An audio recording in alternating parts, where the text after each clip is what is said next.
what is stopping the Electoral Commission from succeeding and doing its job, then whoever is aggrieved, there is the legal redress in this country. Madam Speaker, you've been vetting justices of this country. They know very well what course they have to take if they are so aggrieved, if anybody is aggrieved, but not hide behind the President's statement and deny the people of Kawempe North a right for representation. Madam Speaker, as long as I'm here, I feel Parliament should take a note and look with dismay the very bad conduct exhibited by the Electoral Commission. I think. Honourable members, we will wait for a gazette. It is to my best interest that I have my member in the House. It is to my best interest. Because I want my member in the House, I want the constituents to be represented. So we'll wait for the gazette, and when we receive the gazette, we'll swear in the member. So, Attorney General, you'll need to make a follow-up on that, on what is being raised. I've seen David updating you. Next item.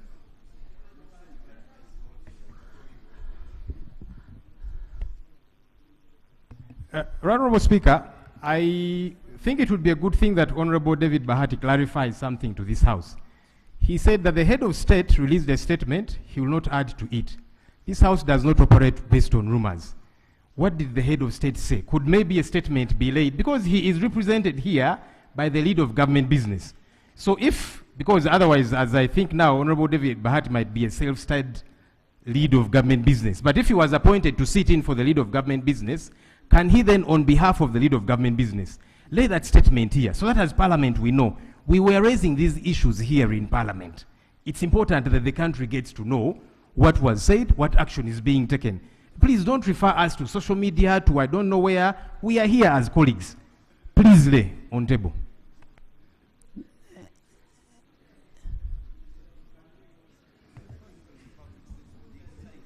Well, it was a public statement.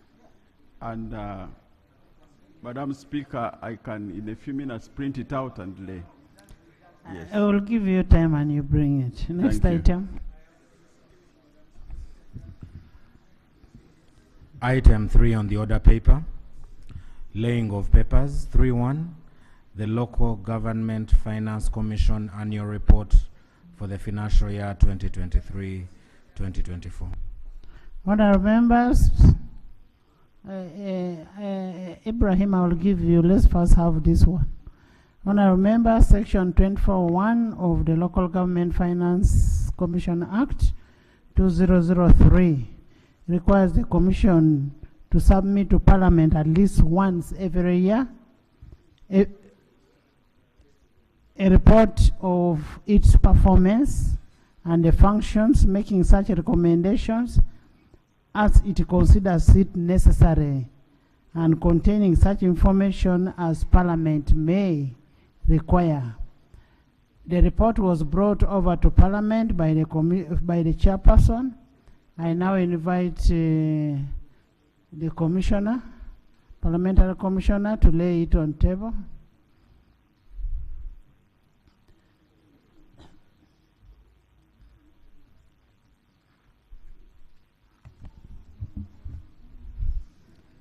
All right, Honourable Speaker, I beg to lay the Local Government Finance Commission Annual Report for financial year 2023-2024. I beg to lay. Thank you. Pursuant to Rule 189A of the Rules of Procedure, the Annual Report of Local Government Finance Commission stands referred to the Secretarial Committee of Public Service and Local Government. Honourable members, when the Local Government Finance Committee came to lay when they came to bring the report, they had an issue on one, their salary payment, their budget, which we really need to look at. And the law is very clear. Who determines the salaries for that commission? It is Parliament that determines.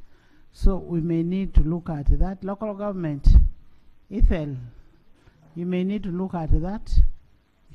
Aren't you local government? Thank you, Right Honorable. We are going to fully consider it in the Committee of Public Service and Local Government. Right Honorable, when we bring our report, we pray that Parliament considers our recommendations. Thank you. Thank you. Next. Let me first get this report. I will give you. Item 3.2. I'm going to give you. Let me finish this item. Even doctor is seated next to you. Yes? Item 3.2. Alternative policy statements for the financial year 2025-2026. Honourable members, Rule 147 of the Rules of Procedure of Parliament requires the shadow cabinet, led by the Leader of Opposition, to submit the policy statements by 27th day of March. However, 27th would fall on a weekend. 29th would fall on a weekend, so we'll now lay on 27th. However, the Leader of Opposition informed us that he's ready, meaning that he's very punctual. He has his very hard-working boy. Now, young man, no, he's my son. Lob, thank you for being hardworking. Now I invite you to ask your shadows to lay.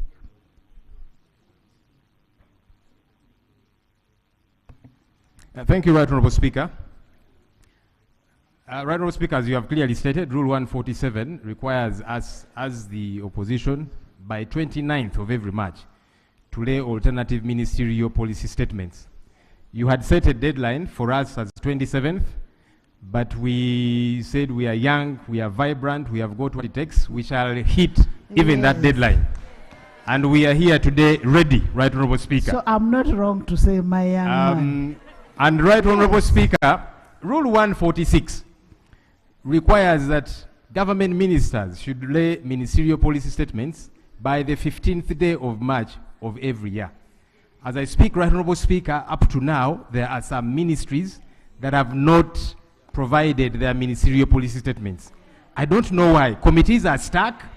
When some people go to the library, because they laid some things here, I don't know whether they were dummies, they laid here and referred to the library. When people go to the library, they can't access because it is not there. Honourable Speaker, I would like to use this opportunity to call on government, please be active, take your job seriously and take Parliament seriously. When you come and lay here and yet you do not, there's nothing available for the committee, that means you, number one, lied to us, but number two, you have not followed the law. The law says by 15th of every March. Can we take our job seriously?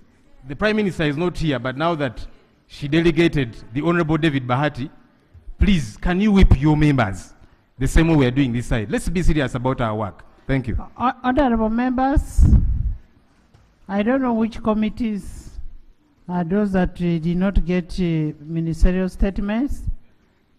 There are committees that I asked them to bring, the ones who came late. I referred the reports administratively to the committees, unless there is a committee that has not got a report. Which committee? I see the chairman here. Who has not got the report?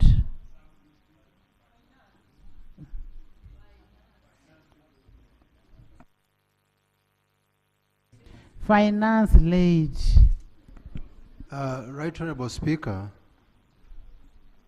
there are about 2 or 3 that I have just shared with, and they are within the Ministry of Finance. I've just discussed with the Minister and they are going to be brought this evening. Thank you. That does not mean that you don't meet the deadline. My deadline still stands of when you should report. Yes, Honourable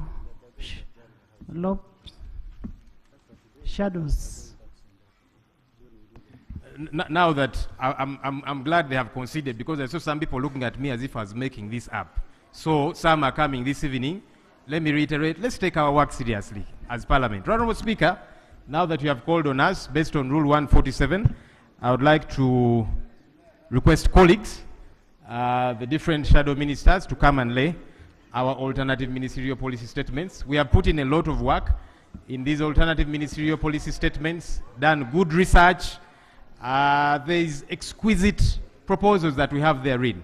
I'd like to call on colleagues on the other side. Let's not look at these alternatives as just policies that have been brought by the opposition.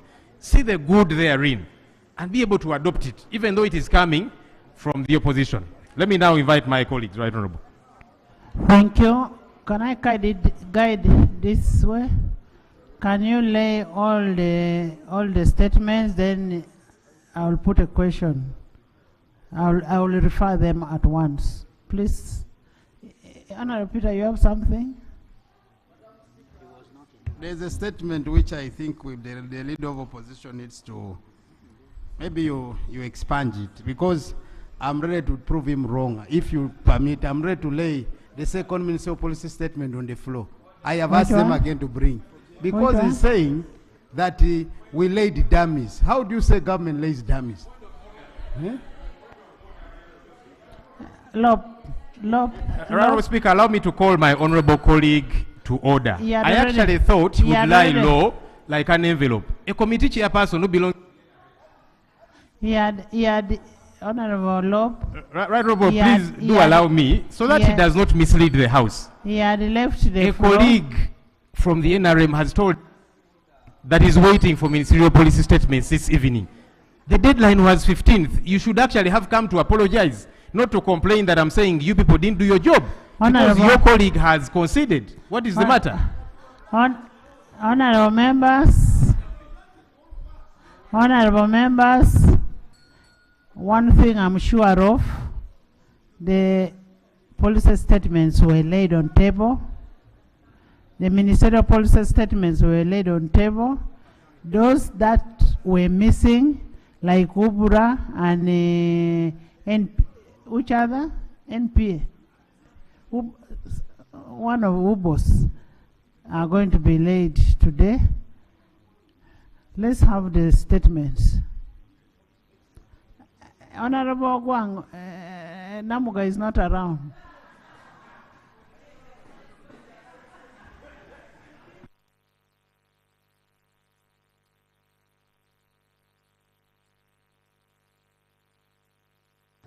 Yes, environment. Yes, Right Honorable Speaker. I beg to lay the alternative policy statement for water and environment subsector for financial year 2025-2026. I beg to lay. Please lay. Thank you. Yes. Goretti, you're welcome. Yes, Right Honorable Speaker and colleagues. I beg to lay the alternative ministerial statement for Defense and Veteran Affairs for the financial year 2025-2026. Thank you, Derek. Please lay.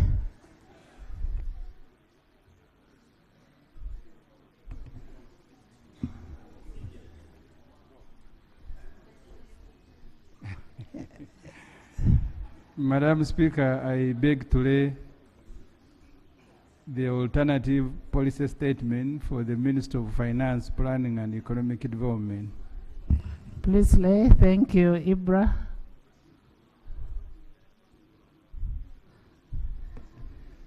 Right Honorable Speaker, I beg to lay the alternative policy statement for lands, housing and urban development for the financial year 2025-2026. Thank you. Please lay.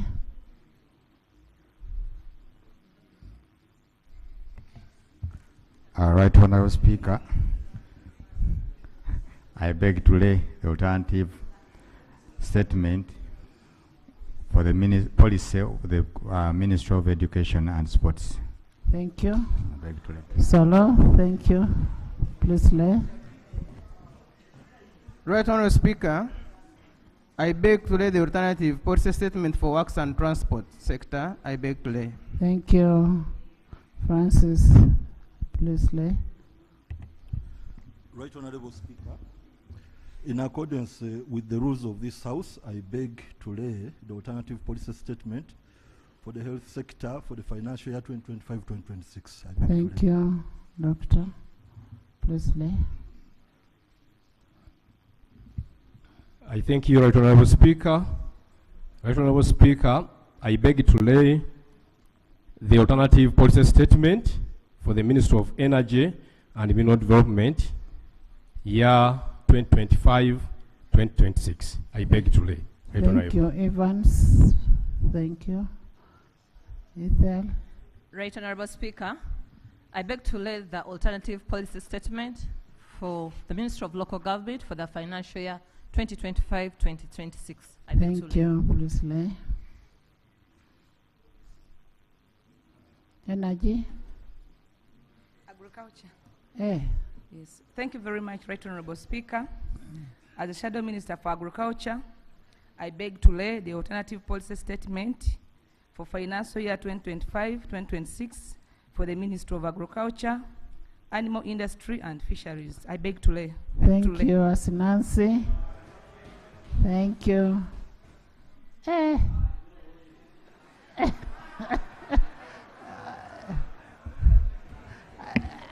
Maybe Asinansi should lay all the rest. You continue, Helen. Continue. Thank you, Madam Speaker. Pursuant to Rule 147 of our Rules of Procedure, I beg to lay the alternative policy statement on information, communications, technology, and anti-corruption. I beg to lay. Thank you. Thank you, Helen. Please lay.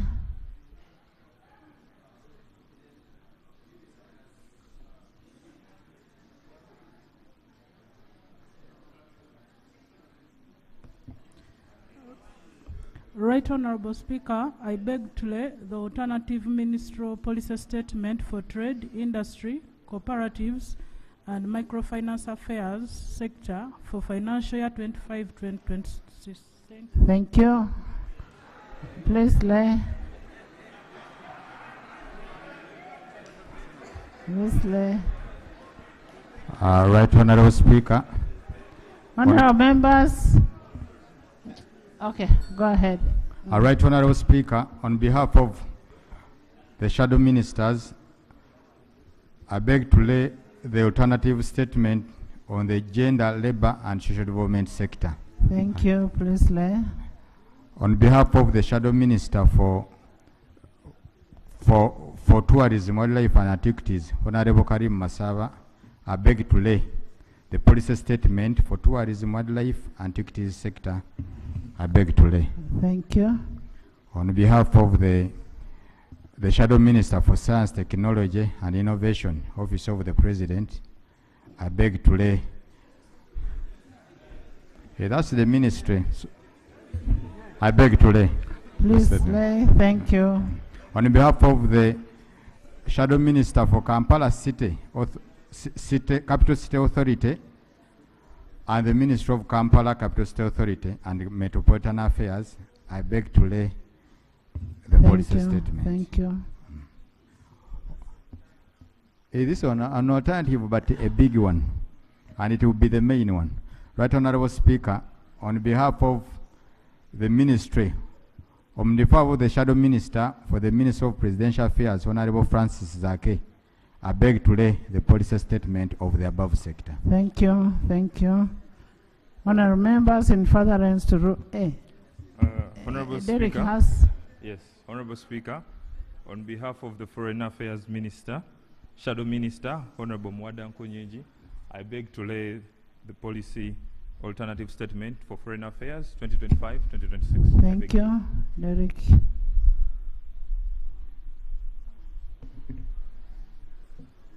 Thank you so much. Right Honorable Speaker, on behalf of the Shadow Minister for Public Service, Honorable Anna Adeke, I beg to lay the alternative policy statement for the Ministry of Public Service for the financial year 2025-2026. I beg to lay. Thank you, Ethel.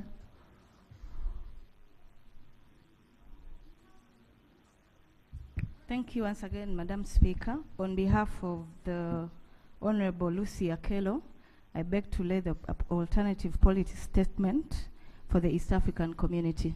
Allow Thank me you. lay. Thank you. Please lay. Right Honourable Speaker, I beg to lay an alternative ministerial policy statement for internal affairs sector, financial year 2025-2026. I beg to lay. Thank you. Please lay. Are they finished? Hope you're done.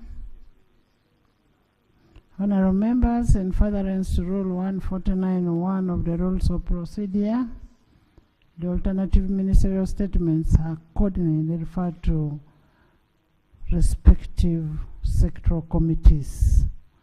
Thank you. Honourable members, in the VIP gallery this afternoon, we have Ms. Ahera Trisha Brenda, the Miss Environment International representing Uganda 2025. She's right there. You're welcome. You're most welcome. She has come to observe our proceedings. Thank you. Item 3.3, the fourth National Development Plan. Yes, yes, Ibrahim. Thank you very much, Madam Speaker. Madam Speaker, this Parliament is a house of record. I don't know whether acting, but the Honorable Bahati, who was speaking as Prime Minister, he said he cannot add a word to an unknown letter written by the President. If we take this to be the standards, Madam Speaker, we have a very active President. Today is in Bunyoro, the other day was somewhere, and he keeps making statements. The Honorable Bahati now needs to tell Parliament that they will no longer answer any matter on which the President has spoken either at a rally or in a letter or in social media. Because my understanding, Madam Speaker, is that once government has a position, it can only bring it to Parliament through those who sit here. But if they begin making reference to those who don't sit here, it means they will never answer any question.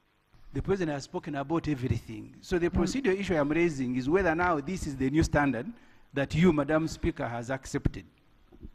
What did I accept? I said I am asking you a procedure. I am now waiting for your ruling. Accepting what? Don't drag me into those things. Next item. Cow. Thank you, Right Honourable Speaker. There was an omission of one policy statement, and it is on behalf of our Shadow Minister for Justice and Constitutional Affairs, the Honourable Johnson Thur. The alternative policy statement for the Justice, Constitutional Affairs and the Judiciary sector for the financial year 2025-2026. I beg to lay. Thank you. That the report stands referred to Committee of Legal and Parliamentary Affairs. Next item. Item 3.3, the fourth National Development Plan NDP4 2025-2026 to 2029-2030, together with the Manpower Plan and the Program Implementation Action Plan.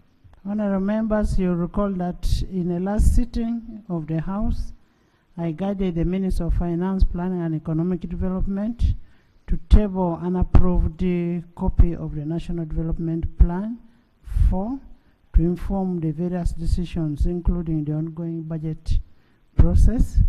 And remember, the NDP 4 was laid on table here. We made adjustments. We adopted the report subject to addition of what was raised on the floor, and that has been done. I have had to look at the plan myself, and I think what was discussed here was captured. Honourable Minister.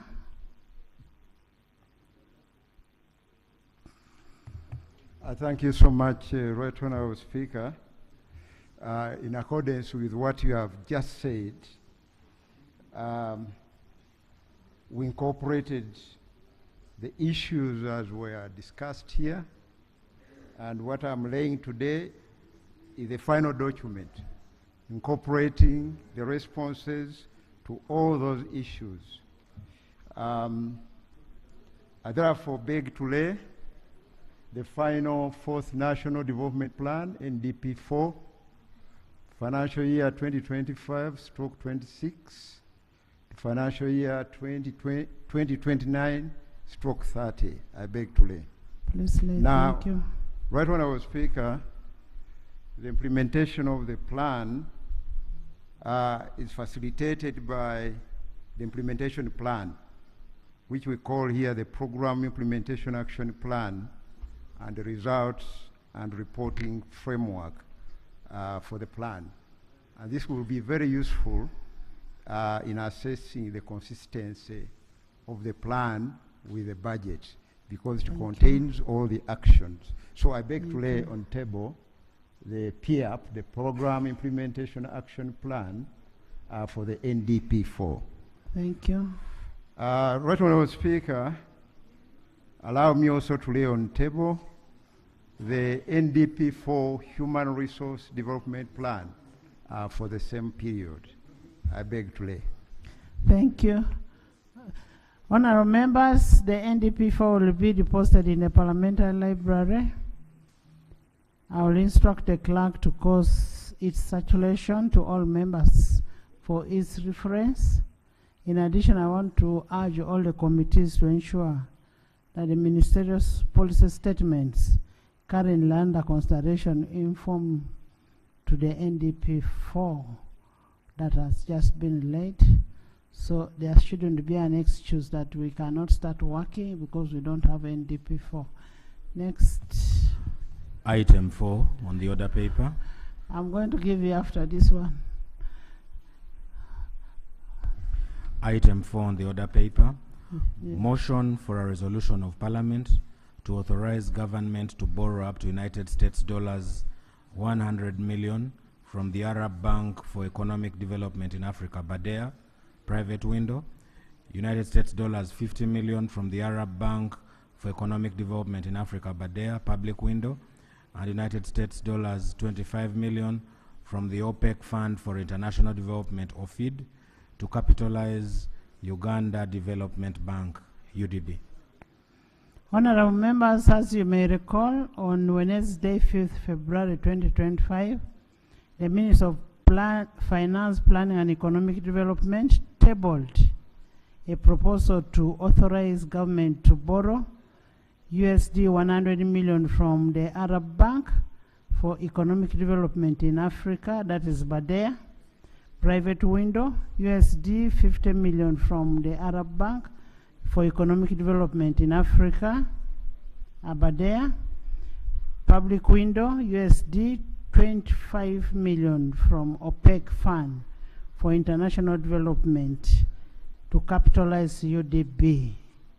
On 25th February, the House stood over the consideration of the motion pending further harmonization between the committee and other relevant stakeholders. I guided since then, the initial motion had to be separated, the two motions. One was for borrowing and the other was for guaranteeing. The two items will be distinguished from each other and we will consider them separately. Pursuant to Article 159(2) of the Constitution of the Republic of Uganda and Rule 155 of the Rules of Procedure, I will now invite the Minister of Finance, Planning and Economic Development to move a motion to that effect on the borrowing. And the money that we are talking about is for capitalization of UDB. And in the capitalization of UDB, this is where our people are going to get to borrow money from at a better interest rate. Honorable Minister.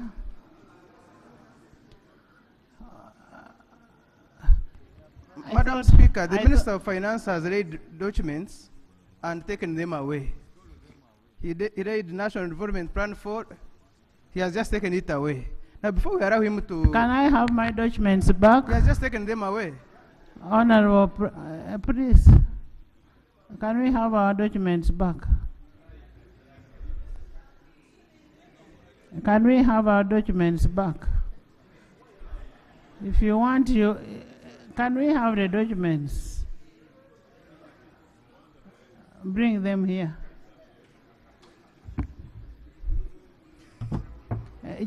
Francis, thank you.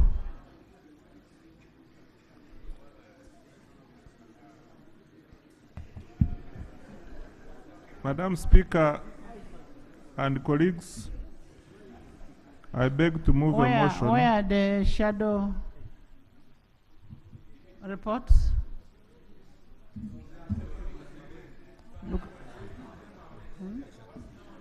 Okay. Yes.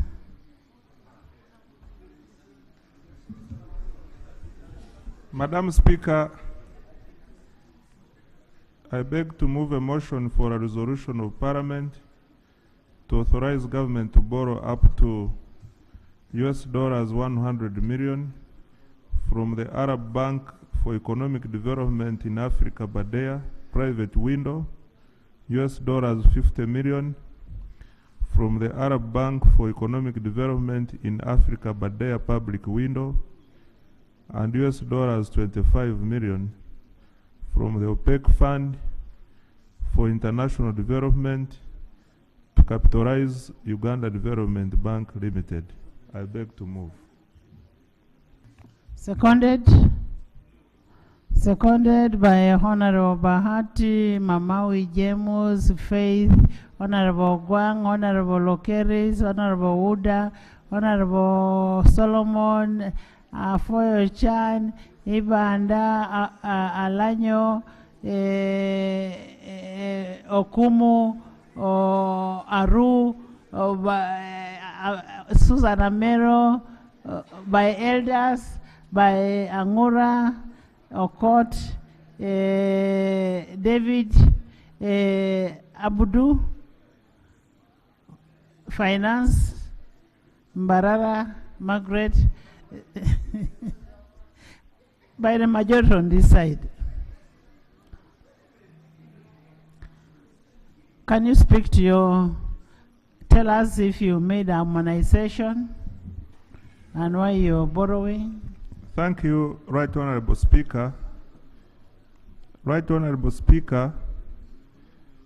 Honorable members, remember these reports were already presented. It was only for harmonization. Minister, go ahead.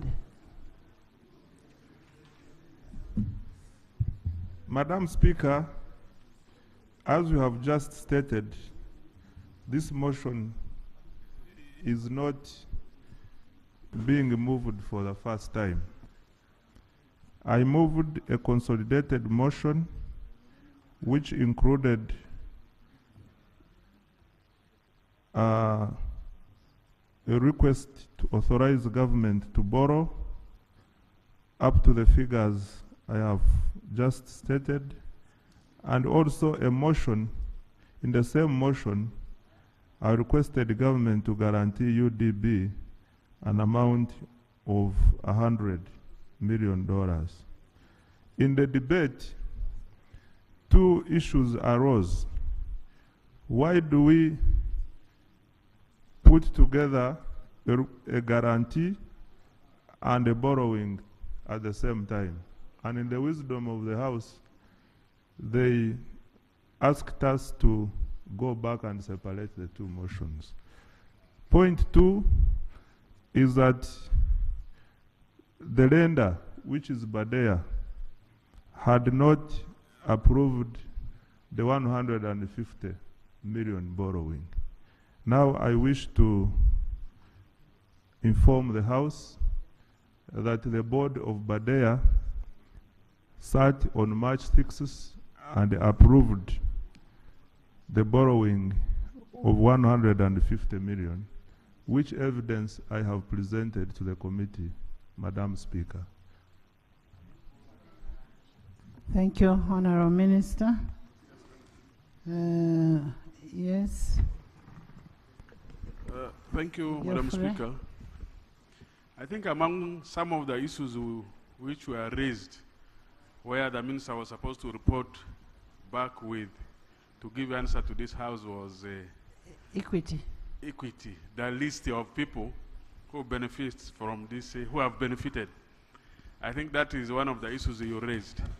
But also, Madam Speaker, when we went into privatization, we privatized all government banks. And we have been talking about UDB and trying to capitalize it.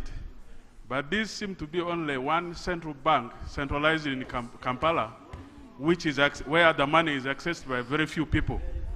I wanted to know from government when they will at least maybe decentralize it at the regional levels. Because now we are talking about UDB, it does not portray any national characteristics. And even if one goes to there to access money, the hurdles you jump until you give up. You cannot know who are the people who are accessing money from this UDB bank. It seems to be a bank for some specific people whom we are alienated. So, I think I want to appeal to government. Thank you. If you want to put bank in place, which Chair, must be Chair, helpful. first listen, leave the minister to listen. If we want to put a bank which should be helpful to all Ugandans, and then we should at least put it at a regional level. We have sub-regions or maybe regional levels, but to have one bank centered in Kampala, and we think it is helpful to all Ugandans, I think this must be changed. Thank you, Madam Speaker. Honorable Minister, does this bank give people in the villages also some money? Outside the Kampala city?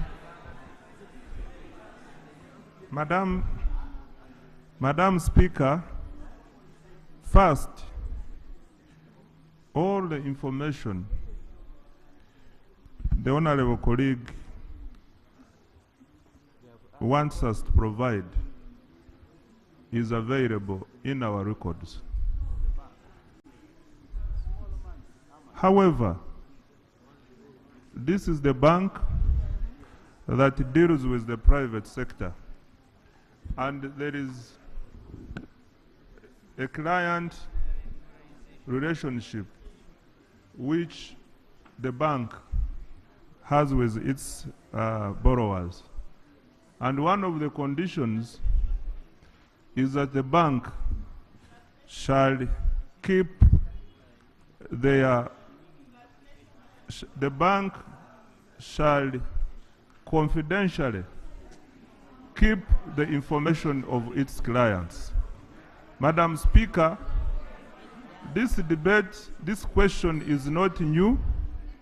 It has arisen before, and what we did when it arose, we preferred to share information with you, Right Honorable Speaker, but not the public. Madam Speaker, I want to thank Honorable Minister. Colleagues, what the minister need to do for us, all countries worldwide, they have a UDP. But the resource that government is allocating in UDP is limited and small, cannot serve this country. What we need to do is to ensure that you capitalize UDP with adequate funding so that it can serve the people of Tororo, Arua, and so forth. But as of now, the resource in UDP is so limited that the investment that we need, that it cannot address. Honorable member, you So, don't Madam have... Speaker. My ears are getting... Sorry, Madam Speaker. You don't have to shout for anybody to hear you. Yes, Madam Speaker, my request is that 100, the resource that... Honorable members, what we need is equity in giving out this money. That is number one. And that will not stop us from first capitalizing the institution. We need to capitalize the institution, and then after that we now make sure the sectoral committee should make sure that there is equity in disbursement of these loans. It does not mean that other people do not qualify for this money. Yes. Yes. Yes, thank you very much, Madam Speaker. Yes. Madam Speaker, the equity that honorable members are asking about, we have investors across the country. UDB is serving our interests, whereas the funding is not enough, but it is only visible within the people in the center. But also the other thing is, if it was, have you applied and you've been rejected? Madam Maybe you Speaker, don't qualify. Now let me speak from the banking perspective.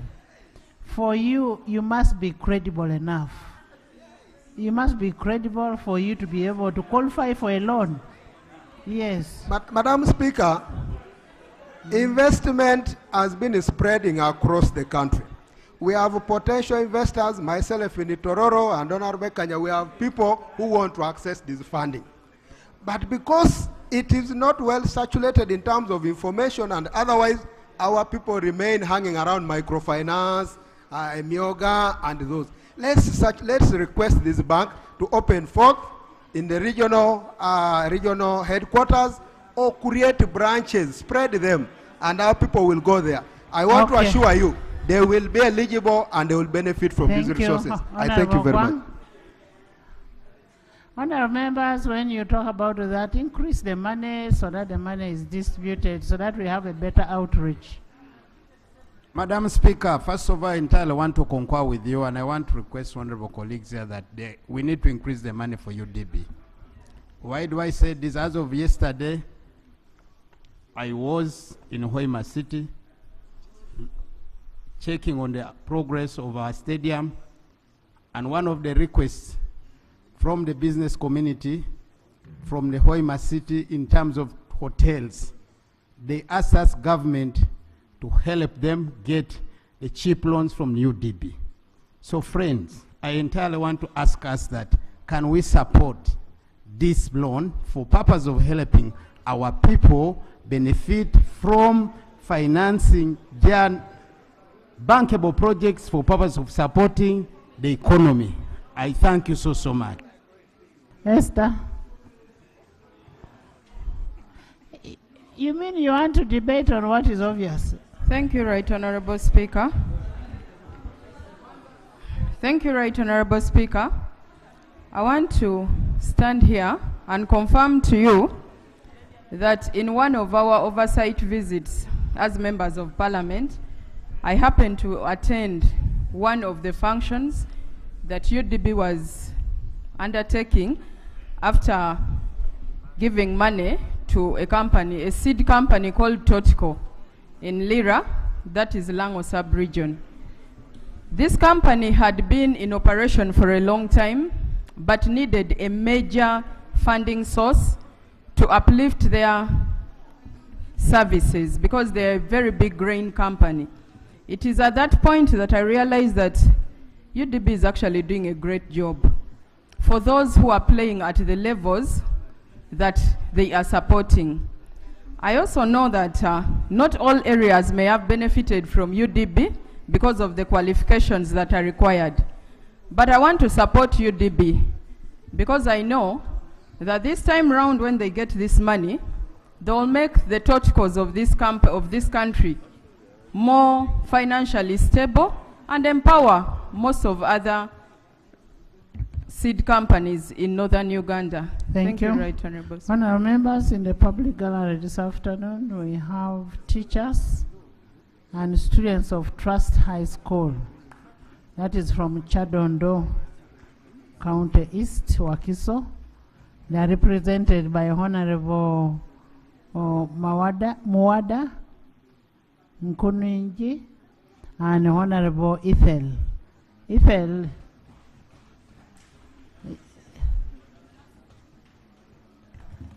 Thank you so much, Madam Speaker. Allow me, on behalf of the people of Chadondo East and Wakiso, and also on behalf of parliamentarians, to welcome our students, our teachers. You are most welcome to Parliament. This is where we are really deliberating for you, and we are making sure that children of Uganda are in good state. Continue praying for us. Thank you. Honourable members, join me in welcoming those students. And honorable members, this issue was deliberated upon the other time, and we only left with that clarification. And because we only left with that clarification, we are going for the guarantee. The next one is the guarantee. Okay? Haj. I'm going to put a question on this and then we go for the guarantee. Yeah, thank you, Right Honorable Speaker. Specifically, from a technical point of view, I was wondering if there's a borrowing from Badea as a point. It presupposes that we are not doing well. We need to recapitalize the bank. The borrowing presupposes that the country is not doing well and we have to recapitalize the bank. At the same time, we are considering a guarantee. A guarantee presupposes that the guarantor is a surety who is doing well. Which is which? Because you cannot have borrowing at the same time you also a guarantor. Guarantor presupposes you are doing well. So there is a conflict. You just have to really harmonize that. If you are coming here as borrowers, thank you. The assumption is that we are badly off somehow. At the same time, not really badly, they are short. Yes, but now they have more customers than what they have as a disposable. Yes, but right now, you turn out also to money be to be given out. A guarantor. So Thank harmonize you. that, please. Thank you. Honorable member.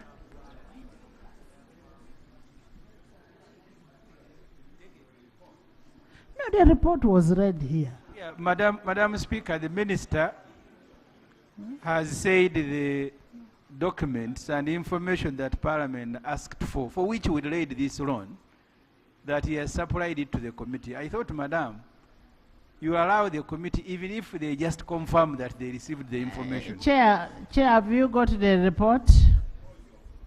Chair, can you confirm if you got it?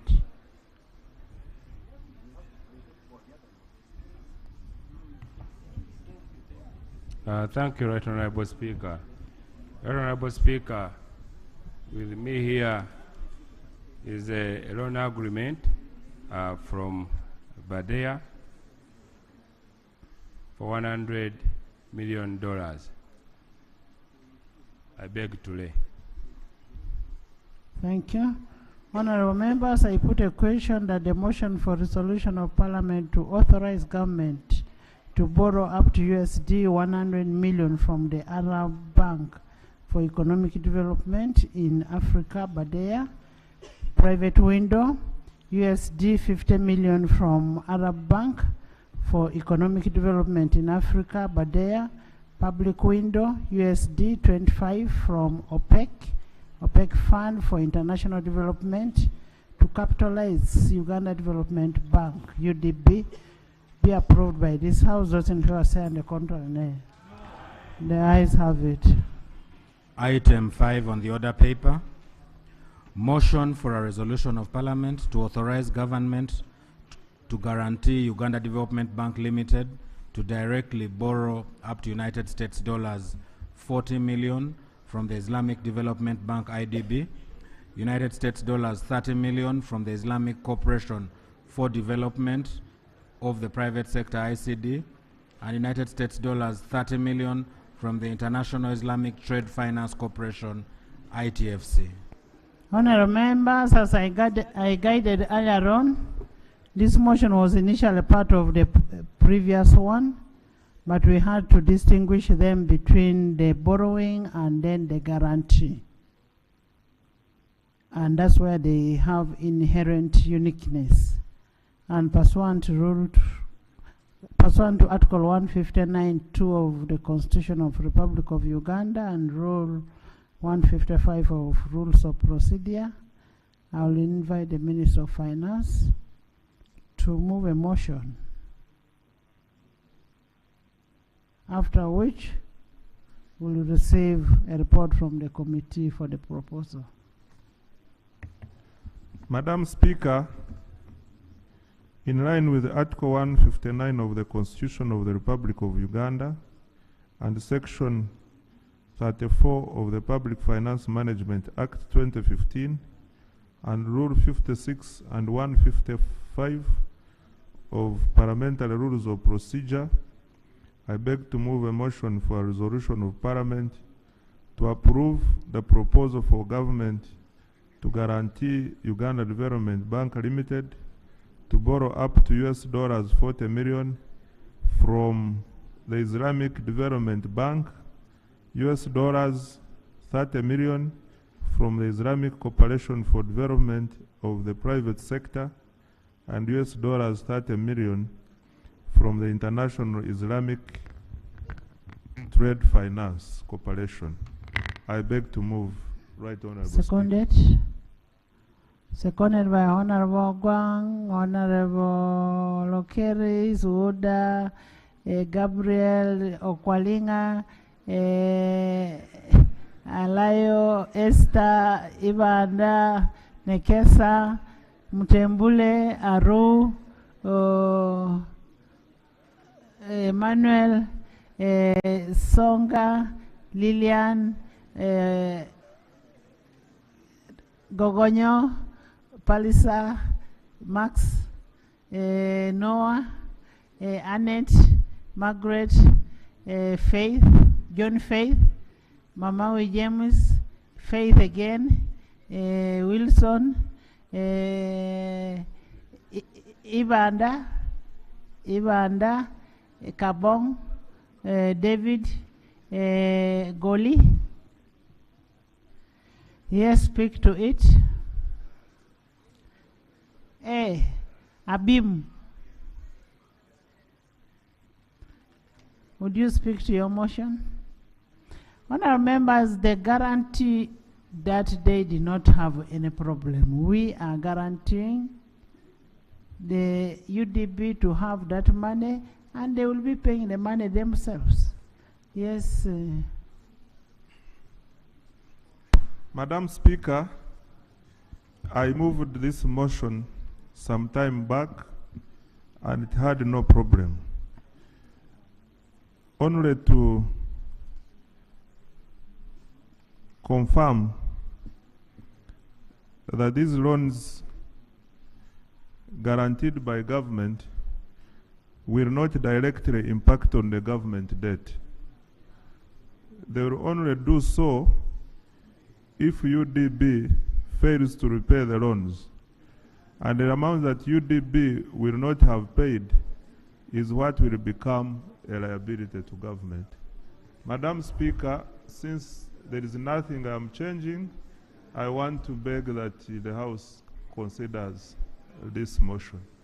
Thank you. Chair.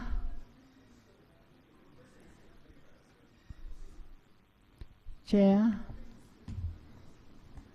Thank you, Honorable Speaker. Honorable Speaker, it's true this is a guarantee. This is a report of the Committee on National Economy to guarantee Uganda Development Bank, UDB Limited, to directly borrow up to $40 million from the Islamic Development Bank, $30 million from the Islamic Corporation for Development of the Private Sector, and $30 million from the International Islamic Trade Finance Corporation. That's a total of $100 million. Honorable Speaker, we interacted with the Minister of Finance, UDB, and a number of other beneficiaries. Let me take you to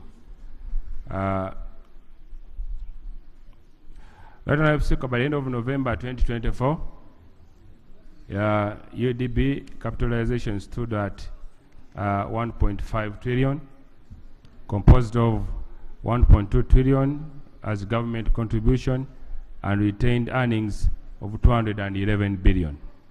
However, this remains undercapitalized, thus limiting the bank's ability to carry out its core business and mandate. Uganda Development Bank Limited funding needs have grown over the last 2 years, and the bank needs to disburse an average of Uganda shillings 1 trillion per year in new disbursements. The exponential growth in funding needs is due to the growth of the economy, which is attributable to business expansion coupled with UDB's favorable terms and value proposition. UDBL lends at not more than 12% per annum for up to 15 years, which makes it the only bank that can offer favorable and long-term tenure capital in the economy.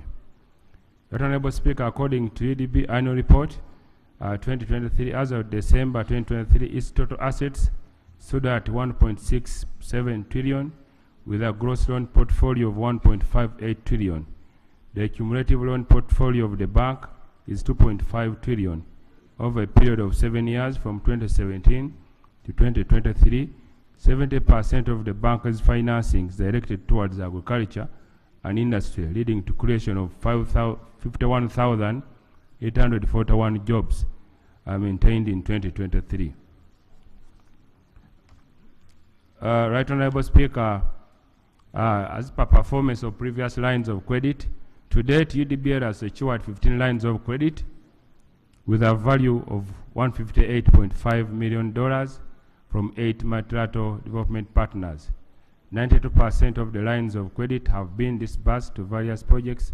Out of the $158 million extended to UDB, UDB is servicing the interest payment on 10 credit lines worth $117 million. And the table is attached therein. Right Honorable Speaker, on page 8, we have the terms for the first batch, which is $40 million from Islamic Development Bank, with the gestation period of 4 years, maturity period of 10 years, and repayment period of 6 years, and a margin of 2.8%. That is to be paid by UDB. In the same vein, Right Honorable Speaker, we also looked at the constitutionality of the loan and Solomon.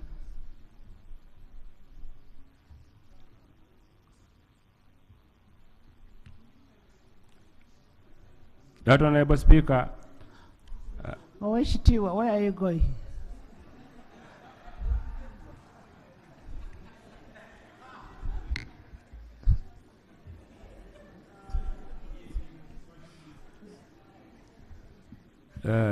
Allow me proceed, Right Honorable Speaker. Right Honorable Speaker, Right Honorable Speaker, honorable members, the committee, having considered that and aware that UDB needs funding and aware that this is a guarantee, Right Honorable Speaker and honorable members, the committee therefore recommends that this House approves a proposal by government to guarantee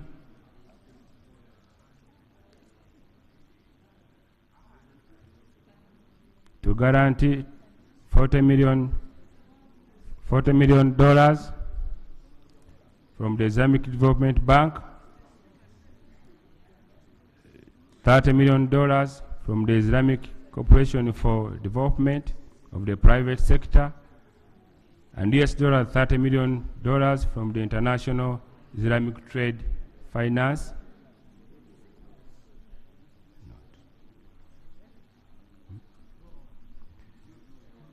Right Honorable Speaker,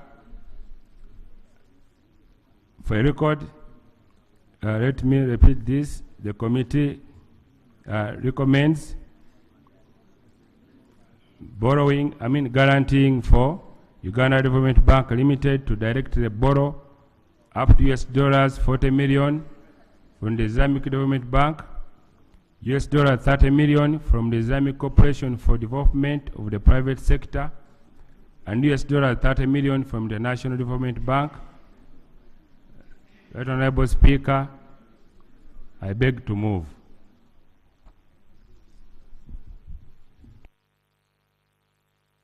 Thank you. You're done?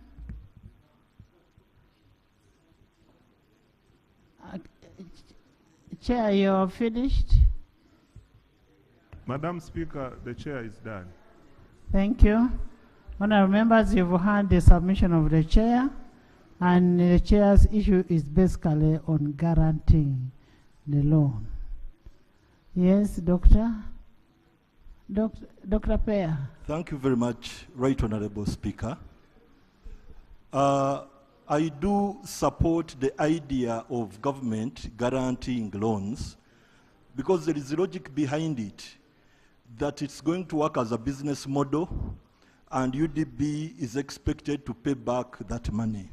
However, I reiterate the point that was earlier brought forward by colleagues, that it looks as though we are recapitalizing UDB for the benefit of one person or a handful of people.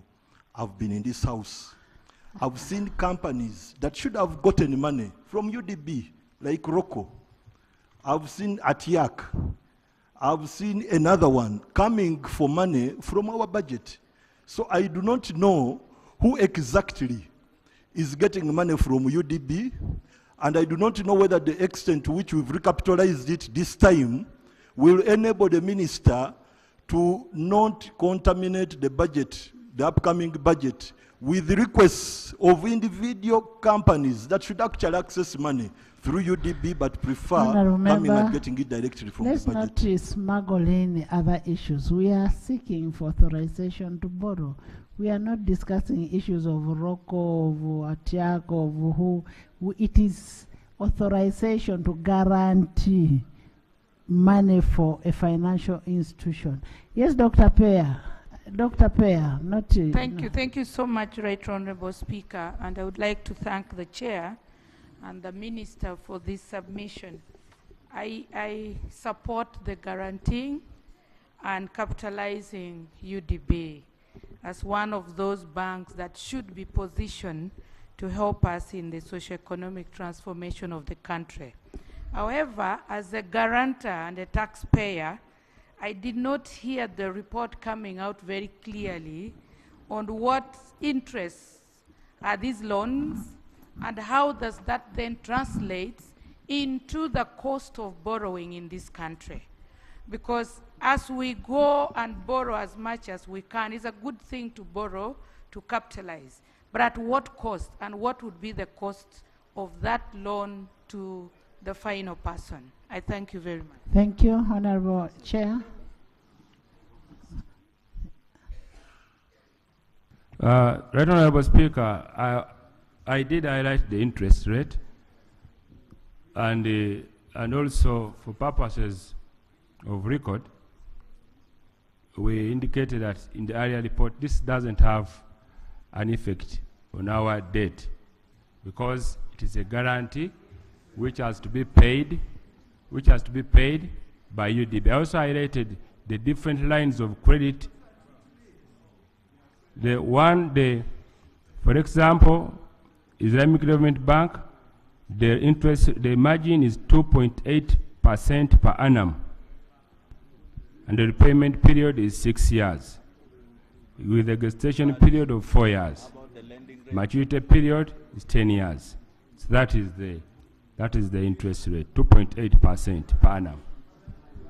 Thank you. Jessica, Christine, then you.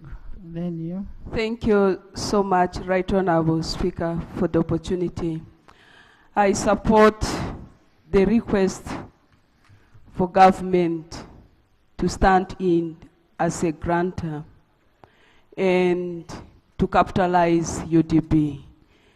But Right Honorable Speaker and colleagues, the concern of the country is how can our people benefit? Therefore, we need a commitment. First of all, to make sure that the country gets to know that there's this cheap loan. This is going to help our people even to provide a recovery mechanism as a result of COVID. Two, we have experiences that the procedure is so tedious. Can government look at the procedure on how best people can access this money? Many people have lost their businesses because we don't have a cheaper loan. Can we talk about the effect of the capitalization in relation to a cheaper loan to a local business person? Because this is our hope, this is our savior, but so long as it is limited to a few people, this is going to disadvantage us. Thank you so much. I support the request. Thank you. As I'd already said, that should be followed up by the sectoral committee. Yes, thank you so much, Right Honourable Speaker. Right Honourable, I support the motion that UDB needs to be supported and guaranteed by government and capitalized. But Right Honourable Speaker, there was a statement that was made by the Minister about the loan, where he made a statement that the loan doesn't have any impact on the economy of Uganda, especially in relation to the debt burden. The question I have for the Minister and the Chairperson, because the Chairperson also made a statement related to that, assuming that the UDB fails to pay back the loan, don't you think that government will take the responsibility? Don't you think it is still a liability to government? For purposes of the Hansard, that statement needs to be put right. Thank you.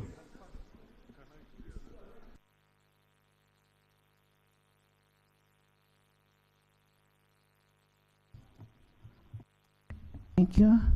Madam Speaker, the honorable colleague is just emphasizing what I said. I said that initially the guarantee will not impact on the government of Uganda debt.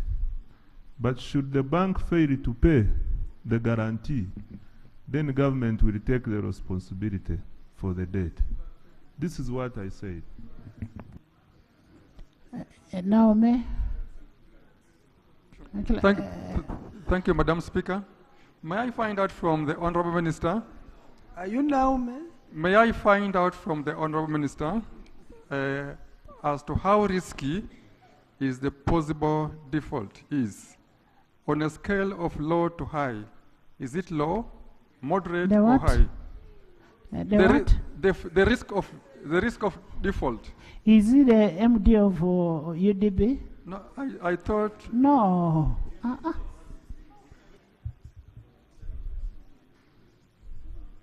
Okotogo.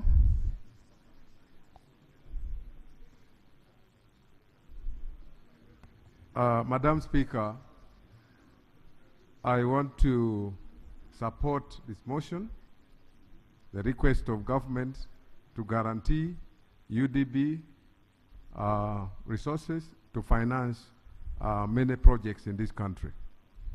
Madam Speaker, I'm supporting this because of 3 reasons.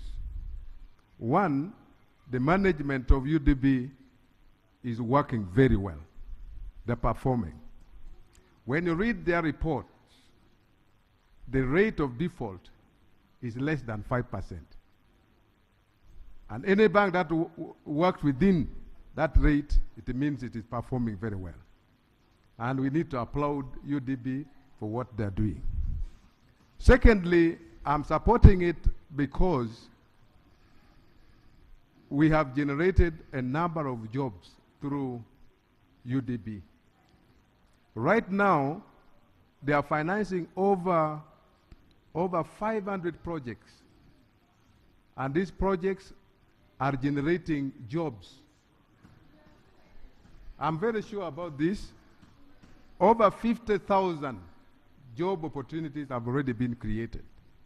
And I want to appeal to government to, because now they had promised through our manifesto, NRM manifesto, that we shall be financing UDB 500 million every year. I want to know from the minister whether after giving this, they are not honoring their promise. I'm saying you promised 500 billion to UDB every financial year. Thank you. Are you still going to do it? Madam Speaker, I want to appeal to government that instead of coming here in piecemeal, Because when you look at the loan requests from UDB is like coming to 4 trillion. That the support that they should be giving to the private sector, coming to 4 trillion. So why are you coming in piecemeal? Why don't you come here at once? Now you are only borrowing $40 million, 100 million. When you translate it, it's only about 400 billion. What is required is beyond 400 billion. Why don't you come at once? That you borrow $500 million. Okay, for now, this is what has been asked. This is what they are borrowing. This is their need. Abim, Honorable Chero.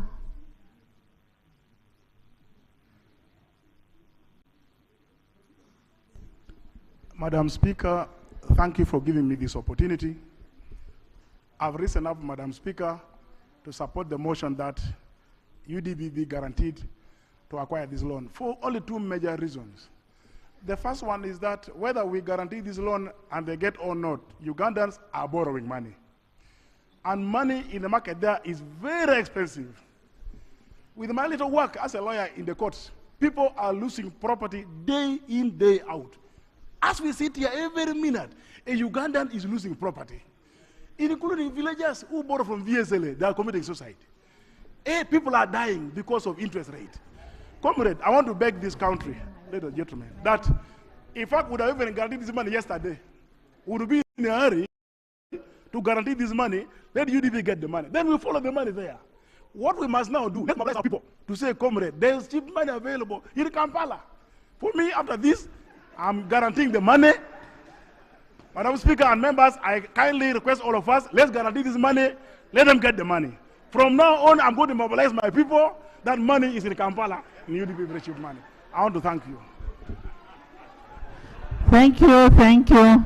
Honorable members, I put a question that a motion for resolution of Parliament to authorize government to guarantee Uganda Development Bank Limited to directly borrow up to USD 40 million from the Islamic Development Bank IDB, USD 30 million from Islamic Cooperation for the Development of the Private Sector, ICD, and USD 30 million from the International Islamic Trade Finance Corporation, be approved by this House. Those in favor say and the contrary, nay. Let's have it. Item 6 on the order paper. Yes, Honorable Atkins. Thank you so much, Madam Speaker. On our back, Madam Speaker, I asked to raise this procedural issue. Madam Speaker, when you came into office, constitutionally, all of us as a membership are obligated to support you. And we will support you, Madam Speaker. And I will continue to support you. Madam Speaker, my procedural issue is the multiple directives that you've given to the ministers. And I want to bring to the attention of this House, and by extension the executive, 3 fundamental ones. Number 1, the state of our road network. Madam Speaker, it's appalling, extremely appalling. When you want to go to Kasese, take in the Mubende Road, Madam Speaker, it is impassable. You may try to use the Mbarere Road, it is impassable. I don't know, Madam Speaker, whether we're waiting for a situation where your members will come here and ask for helicopters to fly them to their communities. Is that what we're waiting for? I don't want to believe that, because we are here as people's representatives. If you give me a helicopter... Honorable Atkins, that's a very pertinent issue, but I want to request you that you bring it at the time when the Prime Minister is handling those issues. Because I know some of these ministers, like Minister of Works and the rest, will also be here at that time. So kindly hold it on, and we bring it at that time of Prime Minister. Much appreciated, Madam Speaker. The reason why I was bringing that up is I've seen the Minister for Finance. Madam Speaker, you're familiar that December 7, the President of this nation was in Kasese commissioning the Kikorongo. No, let's bring it at that time. Let's bring. I'll give you space. I'll give you space. And as you give, as much appreciated, I want to appreciate the Speaker for that opportunity. I'll also be putting on the floor, I've seen my honorable sister, Minister for Energy. This country needs power, and also the Minister for Water. And the fact that the Minister for Water is not yet in the House, Madam Speaker, we can use this time and then to bring in the Minister for Water. Okay, thank you. Thank you, Honorable Atkins. Next item. Item 6 on the order paper. Motion for a resolution of Parliament to authorize government to borrow up to the euro equivalent of United States dollars 190,988,556 from Stanbic Bank for the Umeme Limited buyout. Honorable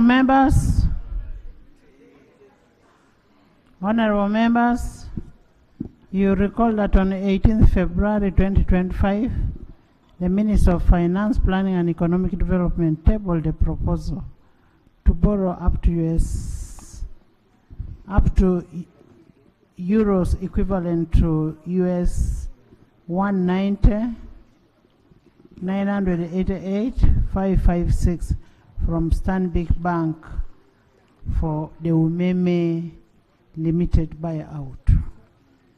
The proposal was referred to the Standing Committee on National Economy and the committee. Committee, are you ready to report?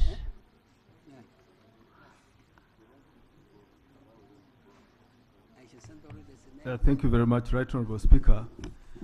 Right Honourable Speaker, we have developed a report that is being signed by the members. So I believe in the next few minutes we shall be in position to present the report. AG. Honourable members, I am in receipt of a letter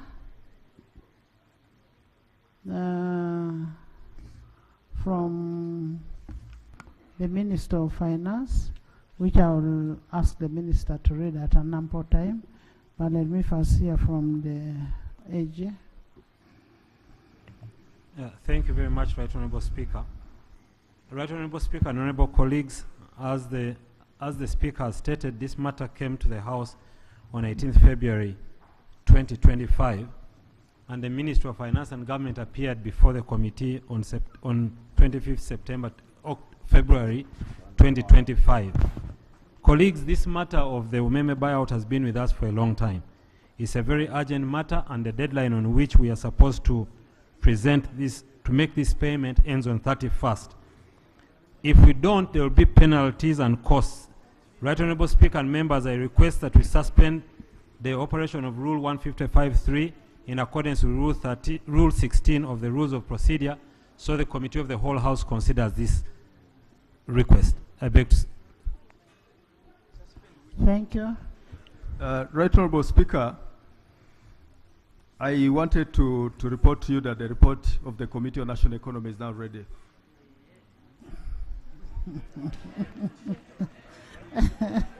Now,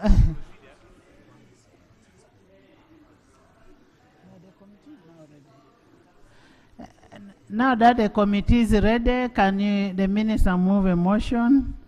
But before the Minister moves a motion, we have in the public gallery this afternoon, we have Mr. Lubega Nsamba Vincent, the Guild President of Makerere University. Where are you? You're most welcome. He's accompanied by Mr. Kakolwa Joel Ezekiel, Guild member on the Committee of ICT. They are represented by Honorable Nsereko, Honorable Nsereko Mohammed and Honorable Shamim. You're most welcome. Lop, those are your... In the public gallery this afternoon, we also have students and teachers of Kawempe Secondary School from Nansana Municipality. They are represented by Honorable Wakaima Musoke and Honorable Malende and the MP to come and the incoming MP. You're most welcome.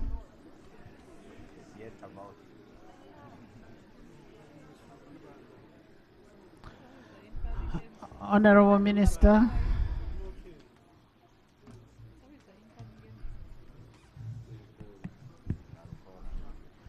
Yes, Honorable Oguzli. Madam Speaker, a while ago, we were given the next item on the order paper